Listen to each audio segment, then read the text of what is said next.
दोस्तों नमस्कार। मस्कट में चल रही ईरान अमेरिका की बातचीत को लेकर दुनिया आज एक बेहद नाजुक मोड़ पर खड़ी है। माहौल ऐसा बन चुका है कि हर जगह एक ही चर्चा है, अब या तो समझौता होगा या फिर हालात सीधे टकराव की तरफ बढ़ेगी। लेकिन इस बार कहानी सिर्फ इतना भर नहीं है। जो संकेत अमेरिका दे रहा है, जो जवाब ईरान दे रहा है और जिस अंदाज में इजरायल मौके को देख रहा है, वह तस्वीर पहले कभी इतनी उलझी हुई नहीं दिखी। अमेरिका ने अचानक अपने नागरिकों को ईरान छोड़ने का आदेश दे दिया। यह कोई साधारण घोषणा नहीं थी, यह चेतावनी थी कि स्थिति किसी भी वक्त नियंत्रण से बाहर जा सकती है। इसके तुरंत बाद चीन ने भी अपने नागरिकों को ईरान खाली करने के लिए कह दिया। दोनों बड़ी शक्तियों का यह कदम दुनिया भर में यह सवाल पैदा कर रहा है, क्या यह किसी बड़े युद्ध की आहट है। इस बीच ईरान के भीतर एक नई बहस खड़ी हो गई। पहली बार ईरानी समाज के भीतर से आवाज उठी कि देश की आर्थिक तबाही की बुनियाद अमेरिका ने रखी। जो प्रतिबंध लगाए गए, जिससे बैंक टूटे, मुद्रा गिरी, महंगाई बढ़ी, इन सब ने जनता को सड़क पर उतारा। ईरान के भीतर यह आरोप पहली बार इतना खुले में सामने आया कि अमेरिका ने अंदरूनी अस्थिरता पैदा करने की कोशिश की। दिलचस्प यह है कि अमेरिका के ट्रेजरी अधिकारी भी अब खुलकर कह रहे हैं कि हाँ, आर्थिक दबाव हमारी रणनीति का हिस्सा था और ईरान का नेतृत्व खुद समझ रहा है कि उसकी पकड़ कमजोर पड़ रही है। लेकिन ईरान का जवाब इससे बिल्कुल उल्टा है। ठीक उसी समय जब बातचीत में मिसाइल प्रोग्राम रोकने की बात उठ रही है, ईरान ने अपनी सुपरसोनिक बैलिस्टिक मिसाइल का परीक्षण कर दिया। खुर्मशहर 4, जिसकी रेंज 2000 किलोमीटर तक है और जो इजरायल और खाड़ी क्षेत्र में मौजूद अमेरिकी ठिकानों को कुछ ही मिनटों में निशाना बना सकती है। ईरान का सीधा संदेश है, अगर हम पर हमला हुआ तो हम सिर्फ बचाव नहीं करेंगे, हम जवाब भी देंगे। यही अमेरिका की सबसे बड़ी दिक्कत शुरू होती है। अमेरिका हमला करे तो खतरा है कि पूरा मध्य पूर्व युद्ध की आग में झोंक दिया जाएगा।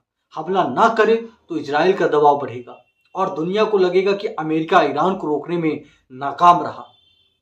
इजराइल साफ साफ कह चुका है कि ईरान को परमाणु क्षमता हासिल नहीं करने दी जाएगी, लेकिन वह अकेले किसी बड़े युद्ध में कूदने की स्थिति में भी नहीं है।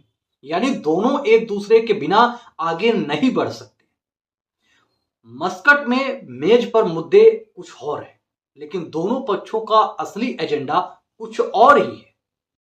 अमेरिका कह रहा है कि मिसाइल बंद, परमाणु कार्यक्रम सीमित, प्रदर्शनकारियों पर कार्रवाई बंद और मिलिशिया को समर्थन रोक दो।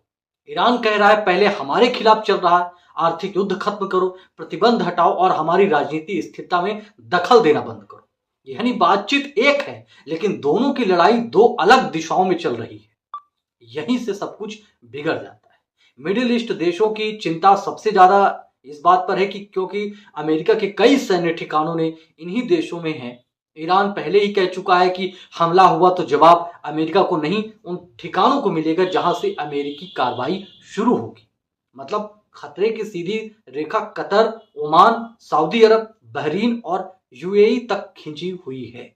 इसी कारण मस्कट की बातचीत में हर बड़ा मध्य पूर्वी देश सीधे या परोक्ष रूप से शामिल है और सब चाहते हैं कि किसी भी तरह युद्ध टल जाए, क्योंकि युद्ध में किसी का आज तक लाभ नहीं हुआ। इस पूरे मामले में चीन अचानक एक निर्णायक खिलाड़ी बन चुका है। उसकी सैन्य तकनीकी और हथियार पहली बार इतनी खुलकर ईरान में सक्रिय दिख रहे हैं कि चीन समझ रहा है कि अगर ईरान खड़ा रहता है तो अमेरिका की वैश्विक पकड़ को एक बड़ा चुनौती मिलेगी। यह चीन के लिए वही स्थिति है जो उसने कभी भारत पाकिस्तान तनाव के दौरान देखी थी, जहां वह अपने प्रभाव को बढ़ाने का मौका नहीं छोड़ता, और इस बार भी वो कुछ ऐसा ही करने का योजना बना रहा है। दोस्तों, भारत भी इस पूरी तस्वीर में एक अहम भूमिका निभा रहा है।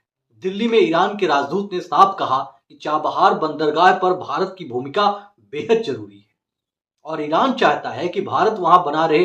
चाबहार सिर्फ एक पोर्ट नहीं, बल्कि भारत की मध्य एशिया तक पहुंच का सबसे मजबूत रास्ता है। भारत ने यह भी हाल में ही संकेत दिया कि वह अपने आर्थिक फैसले अमेरिका की इच्छा से नहीं, अपने राष्ट्रीय हित के हिसाब से करेगा, जैसे रूस से लगातार तेल खरीदना।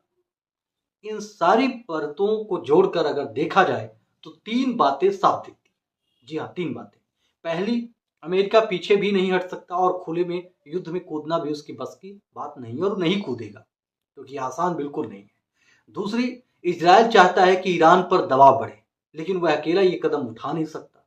तीसरी, ईरान ने अपने बचाव के नाम पर मिसाइल, कूटनीति और चीन से मिल रही रणनीतिक मदद तीनों को एक साथ मोर्चे पर ला दिया है।